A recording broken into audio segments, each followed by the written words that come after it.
जब कोई लड़की दुल्हन बनकर अपने पति के घर जाती है तो सभी लोग उसे लक्ष्मी मानते हैं, लक्ष्मी का स्वरूप मानते हैं कि हमारे घर में लक्ष्मी आई है। लेकिन अगर वही लक्ष्मी डायन का रूप धारण कर ले तो फिर इसके बारे में आप क्या करोगे? इसी से संबंधित यह घटना है।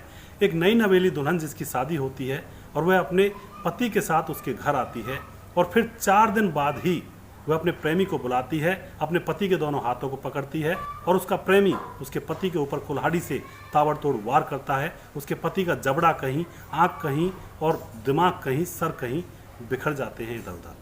आखिर ऐसा क्या हुआ था जो एक पत्नी ने, नई नवेली पत्नी ने ऐसी घटना को अंजाम दिया? इस घटना के पीछे की सच्चाई को जानने के लिए आप हमारे वीडियो को अंत तक जरूर देखिएगा। नमस्कार, मैं हूं सुदेश कुमार और तिरछी बात पलवल चैनल में आपका स्वागत है। दोस्तों, यह घटना है मध्य प्रदेश के रायसेन जिले की। रायसेन जिले में सोनिया नाम की एक लड़की रहा करती थी जिसकी उम्र थी 22 साल। दोस्तों, उसकी प्रेम कहानी एक लड़के से चल रही थी। 4 साल उसकी प्रेम कहानी को चलते चलते हो गए थे। उस लड़के का नाम था शुभम, जिसकी उम्र थी 25 साल। प्रेम कहानी चल रही थी, लेकिन उस लड़की सोनिया के घर वालों को इसके बारे में कुछ भी पता नहीं था। अब क्या होता है दोस्तों, सोनिया के घर वाले उसकी शादी के लिए लड़का ढूंढने लगते हैं। तभी उनको पड़ोस के गांव में एक लड़का मिल जाता है सोनिया की शादी करने के लिए। अब उस लड़के से उसकी धूमधाम से शादी कर दी जाती है और उस लड़के का नाम होता है सोनू। सोनू की सोनिया से शादी हो जाती है और सोनिया दुल्हन बनकर अपने पति के साथ उसके घर जाती है। सभी लोग खुश हो रहे होते हैं कि हमारे घर में नई बहू आई है, लक्ष्मी का रूप आई है। लेकिन दोस्तों, उनको क्या पता था कि हवा का रुख बदलने ही वाला है। यह लक्ष्मी नहीं है, यह तो एक आंधी है, तूफान है जो तुम्हारे घर को बिखेर कर चली जाएगी। दोस्तों, 1 दिन गुजरता है, 2 दिन गुजरता है, 3-4 दिन गुजरने के बाद जो सोनिया होती है अपने मायके जाती है, जैसे जाया करते हैं शुरुआत में।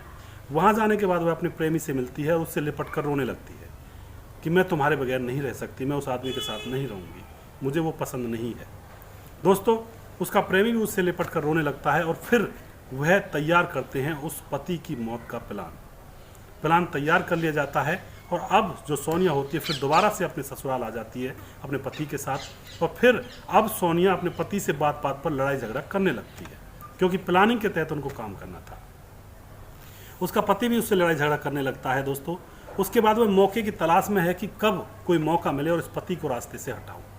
तभी उसके ससुराल वाले, जो उसके ससुर हैं, सास हैं और भी जो घर में हैं, वो गंगा स्नान जाने की प्लानिंग करते हैं और वह कहते हैं कि तू भी चलेगी क्या हमारे साथ? सोनिया से कहते हैं। लेकिन सोनिया कहती है नहीं, मुझे नहीं जाना है, मैं अपने पति के साथ अपने घर पर ही रहूँगी। दोस्तों, घर वाले सारे के सारे गंगा स्नान के लिए चले जाते हैं और फिर होता है मौत का तांडव स्टार्ट। सोनिया अपने प्रेमी के पास फ़ोन करती है और उससे कहती है कि आज मौका है, आज रात को तुम मेरे घर आ जाओ और इसका काम तमाम कर देते हैं। और वह उसको व्हाट्सएप पर अपनी लोकेशन भेज देती है।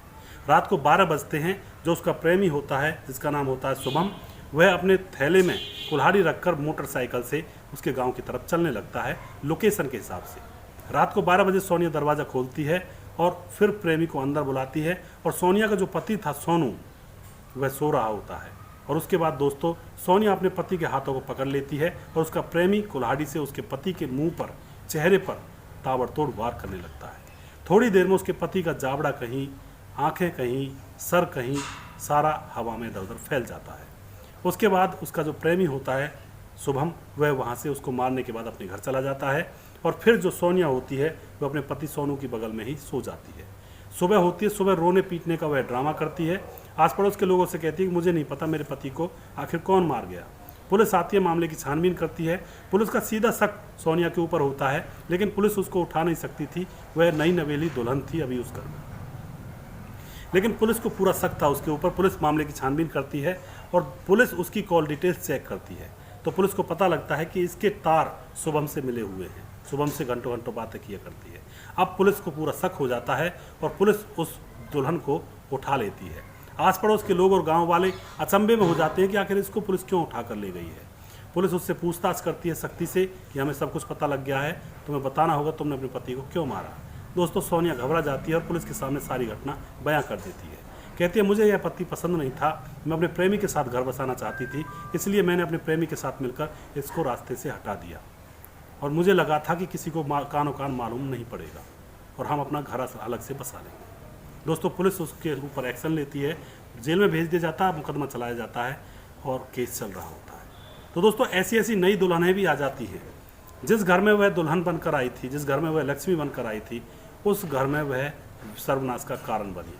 यानी कि लक्ष्मी के रूप में नहीं आई थी, वह महाकाली के रूप में आई थी और एक डायन के रूप में आई थी।